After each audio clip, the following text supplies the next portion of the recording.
Hi friends, welcome back to Amul hobbies. இன்றைக்கி நம்ம பார்க்க போகிறது ஒரு சூப்பரான லஞ்ச் கொம்போ. தேங்காய் பால் சாதத்து கூட சுட சுட கமன்னு மணக்க இந்த சிக்கன் கிரேவி வச்சு சாப்பிட்டு பாருங்கள், ரொம்ப சூப்பராக இருக்கும்.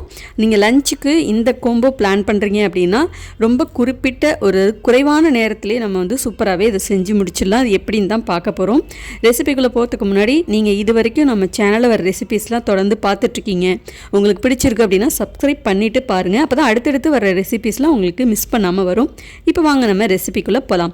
அது மட்டும் இல்லாமல் இன்ஸ்டாகிராம்லேயே என்னோடய ஐடியை ஃபாலோ பண்ணிக்கோங்க. இங்கே நீங்கள் பார்க்காத நிறைய வீடியோஸை ஷார்ட் ஃபார்மில் அங்கே பார்த்து என்ஜாய் பண்ணலாம். ஃபஸ்ட்டு தேங்காய் பால் சாதம் செய்யறதுக்கு குக்கரில் ஒரு குழிக்கரண்டி எண்ணெய், 2 ஸ்பூன் நெய் சேர்த்துக்கோங்க. நெய்யோட வாசனை கொஞ்சம் தூக்கலாகவே இருந்தால் தான் நல்லாயிருக்கும்.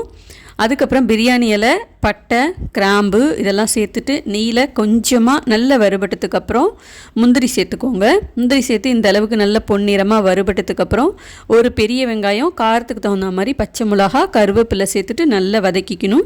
வெங்காயம் இந்த அளவுக்கு நல்லா மெல்லிசாக நீளமாக கட் பண்ணிக்கோங்க. இந்த சாதத்தில் வந்து பார்த்திங்கன்னா காரத்துக்கு பச்சை மிளகா மட்டும்தான் சேர்க்கணும், மிளகாய் தூள்லாம் எதுவும் சேர்க்க போகிறது கிடையாது.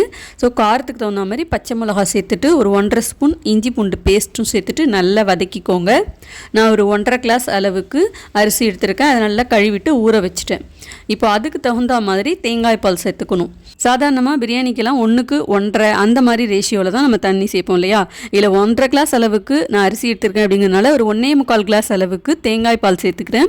திக்கான முதல்ல எடுத்த தேங்காய் பால், அடுத்து எடுத்த தேங்காய் பால் எல்லாத்தையுமே கலந்துட்டு சேர்த்துக்கோங்க. தேங்காய் பால் அளவு கொஞ்சம் கம்மியாக இருக்குது அப்படின்னா தண்ணி கலந்துட்டு கூட நீங்கள் இதில் சேர்த்துக்கலாம். இப்போ தேங்காய் பால் சேர்த்துட்டு தேவையான அளவுக்கு உப்பு சேர்த்துக்கலாம். உப்பு சேர்த்து நல்லா கலந்து விட்டுடலாம். இப்போ இந்த மாதிரி நல்லா கொதிச்சு வரும்போது ஊற வச்ச அரிசியை சேர்த்துக்கணும். அரிசி சேர்த்ததுக்கப்புறம் உப்பு காரம் தேவைப்பட்டால் நீங்கள் செக் பண்ணிக்கோங்க. கடைசியாக கொஞ்சம் கொத்தமல்லி இலை சேர்த்துட்டு ஒரு 1/2 ஸ்பூன் நெய்யும் சேர்த்து நல்லா கலந்து விட்டு குக்கரில் மூடி போட்டுட்டு சரியாக ஒரு 3 விசில் வச்சா போதும்.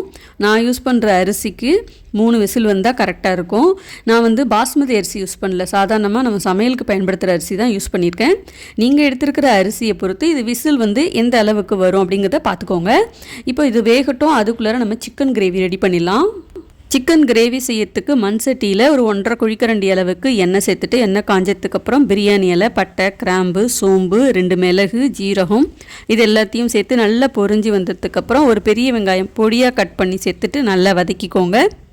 ஒரு கைப்பிடி கருவேப்பிலை, காரத்துக்கு பச்சை மிளகா, ஒரு பெரிய தக்காளியை சின்னதாக கட் பண்ணி சேர்த்துட்டு எல்லாத்தையும் நல்லா வதக்கிக்கோங்க. வெங்காயம், தக்காளி எல்லாமே நல்லா வதங்கி வந்ததுக்கப்புறம் 1 கிலோ அளவுக்கு சிக்கன் எடுத்துருக்கேன். இதை நல்லா சுத்தம் பண்ணி எடுத்து வச்சுருக்கேன். அதையும் சேர்த்துட்டு ஒரு 2 ஸ்பூன் அளவுக்கு இஞ்சி பூண்டு பேஸ்ட், கொஞ்சமாக மஞ்சள் தூள் சேர்த்து நல்லா வதக்கி விட்டுக்கோங்க. சிக்கன் வேகத்துக்கு இதில் தண்ணியெல்லாம் எதுவும் சேர்க்க வேணாம், சிக்கன்லேயே நல்லா தண்ணி விடும்.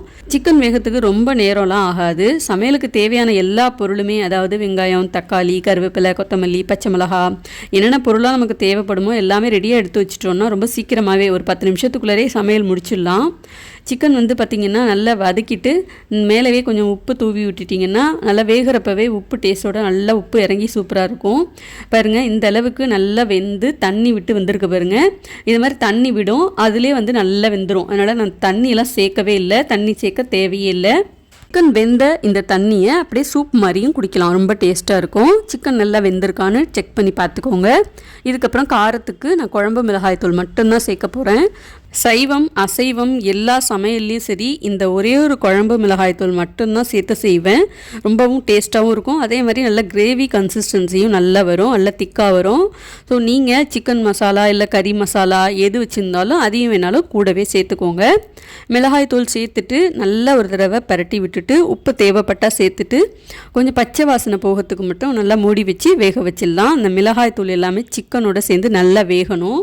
மிளகாய் தூள்லாம் சேர்த்ததுக்கப்புறம் நல்ல பச்சை வாசனை போய் சிக்கன் நல்ல கமன்னு வாசனை வர ஆரம்பிச்சிருச்சு. இந்த வாசனையிலே நமக்கு சிக்கன் நல்லா குக் ஆகிருக்குன்னு தெரிஞ்சிடும். இதுக்கு அடுத்தது பார்த்திங்கன்னா நான் ஒரு தேங்காய் பேஸ்ட்டு சேர்க்க போகிறேன்.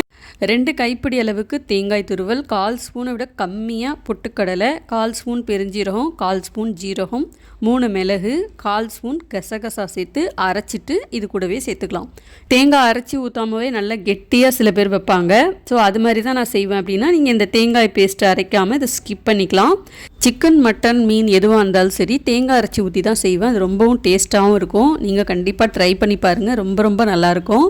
தேவைப்பட்டால் இதில் புளி கொஞ்சமாக கரைச்சி சேர்த்துக்கலாம். அப்படி இல்லை எனக்கு தக்காளி டேஸ்ட்டே போதும் அப்படின்னா தக்காளி கூட சேர்த்துக்கலாம்.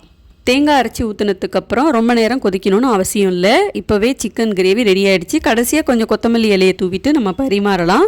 தேங்காய் பால் சாதமும் ரொம்ப சூப்பராகவே ரெடி ஆகிடுச்சு. நான் யூஸ் பண்ணுற அரிசிக்கு 3 விசில் சரியாக இருந்தது. ரொம்ப குழையவும் இல்லாமல் ரொம்ப உதிரியாகவும் இல்லாமல் சரியாக கரெக்டாக வெந்திருந்துச்சு. இந்த அளவுக்கு நல்ல பொலப்பொலன்னு இருந்தால் தான் சாப்பிட்றதுக்கும் ரொம்பவே நல்லாயிருக்கும். தேங்காய் பால் சேர்த்து செஞ்சுருக்கிறதுனால ரொம்ப நல்ல வாசனையாக இருக்கும். இதுக்கு சரியான கோம்போ அப்படின்னு பார்த்தோம்னா சிக்கன் கிரேவி தான். இதை சேர்த்து சாப்பிட்டு பாருங்கள், ரொம்ப சூப்பராக இருக்கும். அது மட்டும் இல்லை, இந்த சிக்கன் கிரேவியை நீங்கள் இட்லி, தோசை, சப்பாத்தி, நான், பரோட்டா எல்லாத்துக்குமே வச்சு சாப்பிட்லாம். ரொம்ப நல்லாயிருக்கும். இது கூடவே சிக்கன் சுக்கா, அவிச்ச முட்டை இருந்தாலும் ரொம்ப சூப்பராக இருக்கும். ஒரு நான்வெஜ்ஜுக்கு ஒரு ஸ்பெஷல் விருந்து நீங்கள் வைக்க போகிறீங்க அப்படின்னா இந்த மெனுவையும் நீங்கள் ஆட் பண்ணி செஞ்சு பாருங்கள், ரொம்பவே நல்லாயிருக்கும். இன்றைக்கி நீங்கள் பார்த்த லஞ்ச் கோம்போ தேங்காய் பால் சாதம், அப்படி இல்லைனா நெய் சாதம், இல்லை தேங்காய் பால் பிரியாணி, எப்படி வேணாலும் நம்ம சொல்லலாம். உங்களுக்கு பிடிச்சிருக்கும் நம்புகிறேன். பிடிச்சிருந்தால் மறக்காமல் வீடியோக்கு ஒரு லைக் பண்ணிவிடுங்க. அப்போ தான் அது எனக்கு ரொம்பவே மோட்டிவேஷனாக இருக்கும். அடுத்து நிறைய வீடியோஸ் போடுறதுக்கும் எனக்கு ஒரு என்கரேஜிங்காக இருக்கும். இது மாதிரி நிறைய ரெசிபீஸ்லாம் நம்ம சேனலில் நீங்கள் பார்த்து தெரிஞ்சுக்கணும் அப்படின்னா மறக்காமல் சேனலை சப்ஸ்கிரைப் பண்ணிவிட்டு பாருங்கள். அப்போ தான் அடுத்தடுத்து வர வீடியோஸ்லாம் நீங்கள் மிஸ் பண்ணாமல் பார்க்கலாம். இதே மாதிரி நிறைய வீடியோஸை ஷார்ட் ஃபார்மில் இன்ஸ்டாகிராம்லேயும் பார்க்கணும் அப்படின்னா இன்ஸ்டாகிராம் ஐடி டிஸ்கிரிப்ஷனில் கொடுத்துருக்கேன், செக் பண்ணி பாருங்கள். பிடிச்சிருந்ததுன்னா ஃபாலோ பண்ணிக்கோங்க. நிறைய ஷார்ட் வீடியோஸை நீங்கள் பார்த்து என்ஜாய் பண்ணலாம். அடுத்து வேறு ஒரு வீடியோஸில் நம்ம பார்க்கலாம். அது வரைக்கும் பாய். தேங்க்யூ ஃபார் வாட்சிங்.